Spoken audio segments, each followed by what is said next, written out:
Hello everyone, this is Adam Morris with lonestarball.com, and I'm checking in with you with the latest Rangers update on the Lone Star Ball YouTube channel.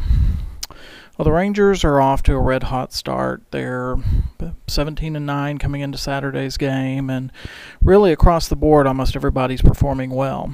One area of concern, one of the few areas where the Rangers are not getting the type of production I think they expected, was in right field, where Nelson Cruz has really gotten off to a bad start to the season. Now, the question is, what is this about? Is there really reason for concern? If you go through and you look at all Nelson Cruz's stats, his line drive rates, his fly ball rates, his walk rate, his strikeout rate, all those sorts of things are pretty much on par with what he's done in the last few years. In fact, and this is one of the things that makes the early season small sample size really interesting, is almost all of Nelson Cruz's poor offensive production can be traced to his home run to fly ball ratio. Historically, throughout his career, Nelson Cruz has hit almost 17% of the fly balls that he's had for home runs. That means if he hits 100 fly balls, 17 of them go for homers. Well, so far this year, that rate has been below 7%. His historical career rate of home runs to fly balls is about 2.5 times what his normal what is about 2.5 times what it's been this year. Now, if you were just, for the sake of discussion, to take what Nelson Cruz has done so far this season and turn 3 of his fly balls into home runs, a remarkable thing happens.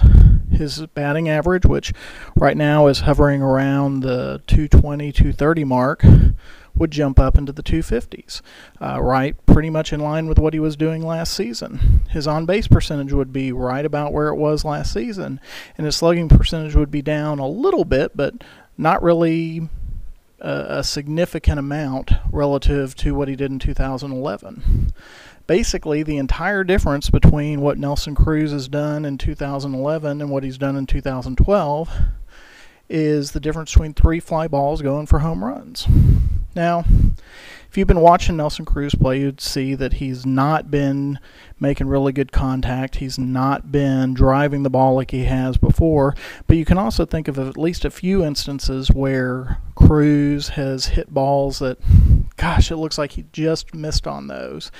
And so from a glass half full perspective, you can say, well, Nelson Cruz isn't going to keep having a home run to fly ball rate that's below 7% all season. He's going to make good contact on a few of those. A few balls that came just short to going out of the park will end up leaving the park. And he's going to end up hitting like he did last season when he was a solid major league right fielder. Now, from a glass half empty perspective, you can say, well, you know, the reason why his home run to fly ball rate is down is because Cruz just isn't as good as he was. He's turning 32 this year. He's getting older, and he's just not able to drive the ball like he has been historically, particularly with the hamstring issues. Power derives a lot from the legs, and with his hamstring problems he's had, it may very well be that, he just can't drive the ball like he has historically, and he's not going to have that elevated rate. I'm not going to say I'm a glass half full or half empty guy. I think it's just something where we need a little bit more time to see how things progress. If you've been watching Cruz, he doesn't look like he's seeing the ball real well at the plate. He looks like he's in one of these slumps that he seems to fall into from time to time. But I think the fact that most of his peripheral numbers are solid, or at least in line with what he's done historically, and the one thing that's drawing him down is that home run to fly ball rate. I think that does give us some reason to hope anyway that this is something that it's just a small sample size aberration, is not going to be a problem long term, is something that we're going to see improvement on going forward. So that's all we've got on this edition of lonestarball.com's YouTube channel video update.